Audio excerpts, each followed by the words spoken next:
Movie की शुरुआत में हम एक किसान को देखते हैं जो कि एक पुतले को अपने खेत में लगाता है ताकि वो अपनी फसल को जानवरों और पक्षियों से बचा सके।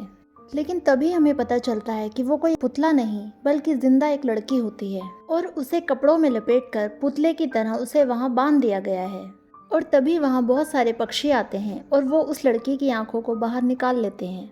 अब हम 4 दोस्तों को देखते हैं जिनका नाम ऐश, फरब्जी, एली और डिवोन होता है। वो सभी लोग वीकेंड एंजॉय करने के लिए हाइकिंग पर जा रहे होते हैं। तभी बीच में ऐश को टॉयलेट जाना होता है और तब वो लोग गाड़ी को एक गैस स्टेशन पर रोकते हैं। अब ऐश और डिवोन वॉशरूम चली जाती हैं। अब गाड़ी में बैठे फरब्जी और एली बातें कर रहे होते हैं। तभी अचानक से गाड़ी के ऊपर कुछ गिरता है और वो किसी इंसान का कटा हुआ अंगूठा होता है जिसे देखकर एली बहुत ज्यादा डर जाता है। दरअसल उस अंगूठे को ऊपर उड़ रहे पक्षियों ने नीचे गिराया था।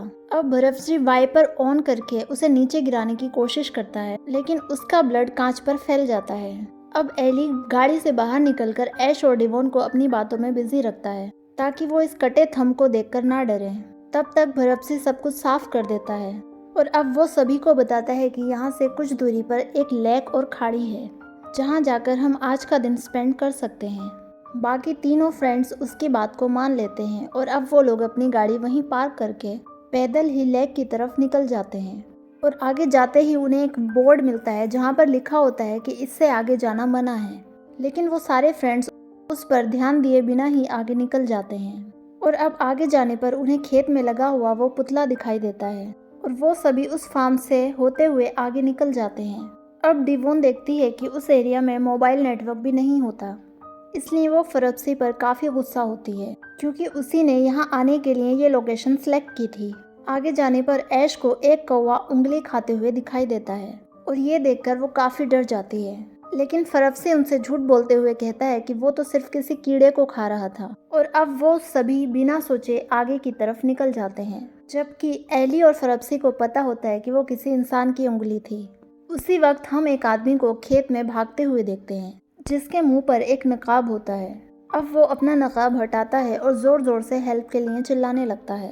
पर तभी वहाँ एक फार्मर आ जाता है जो रस्सी से खींचकर उसे नीचे गिरा देता है और बाद में वो अपनी कुल्हाड़ी से उसे काट कर मार देता है।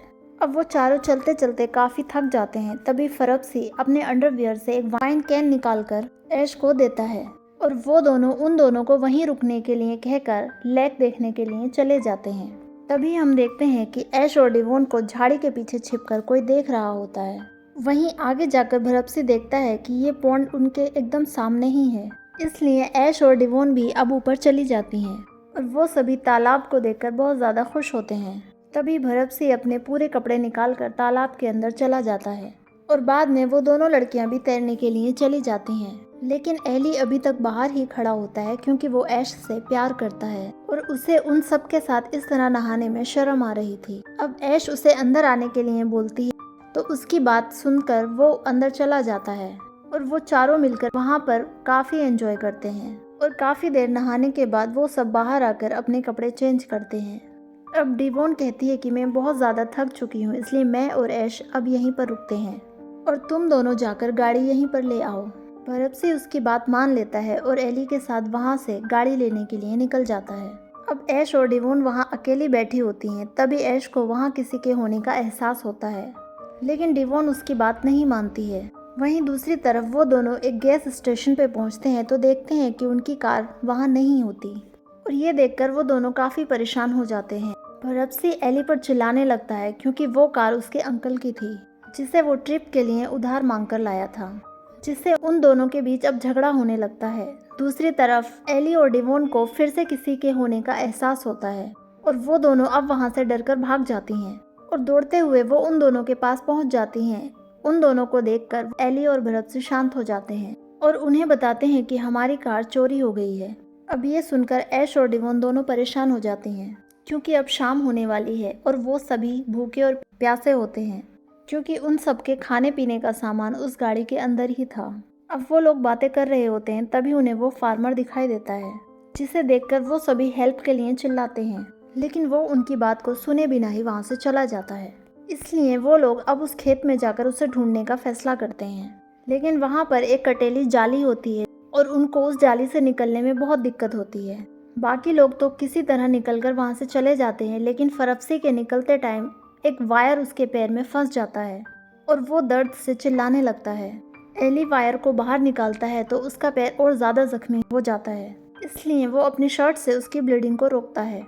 अब वो उस फार्मर को ढूंढने के लिए खेत में चले जाते हैं, लेकिन फरप्सी ज़्यादा देर तक नहीं चल पाता है, इसलिए वो सभी एक पुतले के पास रुक जाते हैं। इसलिए अब एली डिवॉन के साथ कुछ हेल्प ढूंढने के लिए वहाँ से निकल जाता है, लेकिन वो खेत काफ़ी बड़ा होता है जिस वजह से वो काफ़ी आगे चले जाते हैं। तभी उन्हें एक घर दिखाई देता है और एली हेल्प के लिए उसे पुकारता है, लेकिन डिवॉन उसे शांत होने के लिए कहती है और ज़बरदस्ती उसे किस करने लगती है। एली उसे ऐसा करने के लिए मना करता है और कहता है कि मैं फरप्सी के साथ धोखा नहीं कर सकता, लेकिन डिवॉन उसकी बात नहीं मानती और उसके साथ ज़बरदस्ती करने लगती है। दूसरी तरफ फरप्सी का दर्द लगातार बढ़ रहा था, इसलिए वो ऐश को एक सिगरेट पिलाने को कहता है। जब एली और डिवॉन एंजॉय कर रहे होते हैं तभी एली को एक सीटी की आवाज़ सुनाई देती है, इसलिए वो डिवॉन को रुकने को कहता है और जैसे ही पीछे मुड़ता है तो वो किसान उसे पीट कर बेहोश कर देता है। अब ये देखकर डिवॉन काफ़ी ज़्यादा डर जाती है और वहाँ से भागने की कोशिश करती है, लेकिन वो उसे भी पीट कर बेहोश कर देता है। इसके बाद वो उन दोनों को वहाँ से घसीटते हुए ले जाता है। दूसरी ओर अब उन दोनों को इंतज़ार करते हुए काफ़ी देर हो जाती है और अब रात भी हो चुकी थी। तभी ऐश नोटिस करती है कि वहाँ पर लगा वो पुतला अब मूवमेंट कर रहा है। उसी वक्त फरप्सी कहता है कि मुझे फ्रेश होना है, इसलिए ऐश उसे उठाकर खेत के बाहर ले जाती है। दूसरी तरफ वो किसान डिवॉन को अपने घर ले जाता है, जहाँ हम देखते हैं कि पहले से ही उसने कुछ लोगों को बंदी बनाया हुआ था। अब वो डिवॉन को भी वहाँ बांधने लगता है, लेकिन तभी उसे होश आ जाता है और वो ज़ोर ज़ोर से चिल्लाने लगती है, जिससे किसान परेशान होकर उसके मुंह को एक धागे से सील कर देता है और अब दूसरी लेडी को उठाकर वो वहाँ से ले जाता है। दूसरी तरफ जब फरद फ्रेश हो रहा होता है तो ऐश मुड़कर उस पुतले को देखने लगती है और वो देखती है कि उसमें से कुछ कीड़े बाहर निकल रहे हैं, जिससे वो डर जाती है और फरप्सी को थोड़ा जल्दी करने को कहती है। दूसरी ओर वो किसान एली को भी घर में ले आता है। तब डिवॉन उसे होश में लाने के लिए ज़ोर ज़ोर से चिल्लाती है, जिससे उस किसान को गुस्सा आता है और वो उसे एक इंजेक्शन लगाकर बेहोश कर देता है। इसके बाद वो एक मास्क को लाता है और डिवॉन को उसे पहनाकर वहाँ से चला जाता है। दूसरी ओर ऐश को फरप्सी भी जवाब नहीं देता है, जिससे वो काफ़ी ज़्यादा डर जाती है।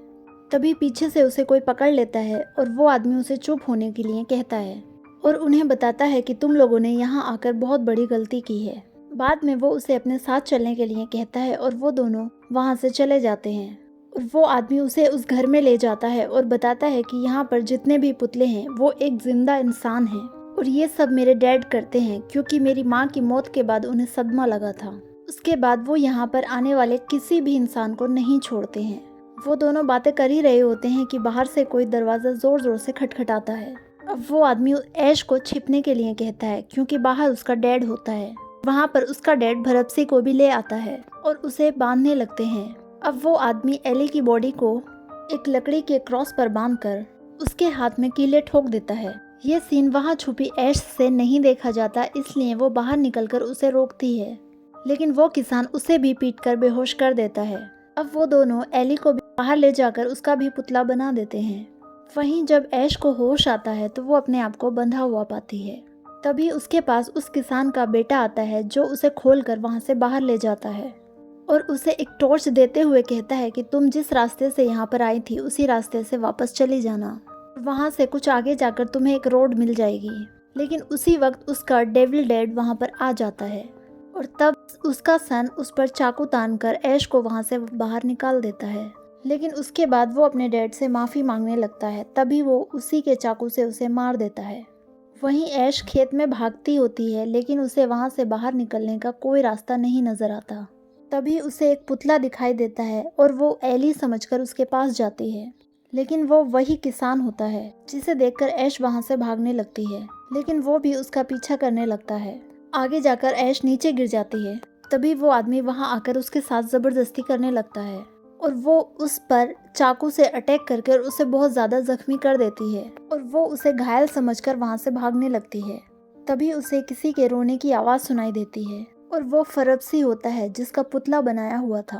अब ऐश उसे फ्री करने के लिए उसकी कीलें निकालने की कोशिश करती है। इतने में वो किसान आकर उस पर अटैक कर देता है लेकिन वो किसी तरह उसे चकमा देकर वहाँ से भाग जाती है और भागते हुए उस खेत से बाहर निकलकर नीचे गिर जाती है, जिससे वो काफ़ी जख्मी हो जाती है और खड़ी भी नहीं हो पाती।